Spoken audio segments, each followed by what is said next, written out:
మన రాష్ట్రంలోనే ఉన్నటువంటి పార్లమెంట్ సభ్యులు కాంగ్రెస్ పార్టీ టైంలో వాళ్ళు వందల కోట్ల రూపాయలు నుంచి వేల కోట్ల రూపాయలు బ్యాంకులకు ఎగ్గొట్టారు. ఇవాళకి కూడా వాళ్ళ కుటుంబాలు లగ్జూరియస్ లైఫ్ అనుభవిస్తున్నాయి. వాళ్ళు దోచుకున్నది ప్రజల సొమ్ము. బ్యాంకులకి మనమందరం కట్టి సొమ్ములని వాళ్ళు అప్పులుగా తీసుకుని చెల్లించకుండా విలాసవంతమైన జీవితాలు గడిపారు.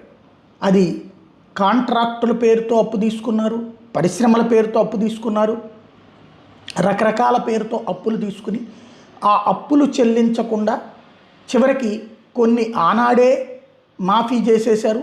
ఆ తర్వాత కట్టము పొమ్మనమని కోర్టులకి చెబితే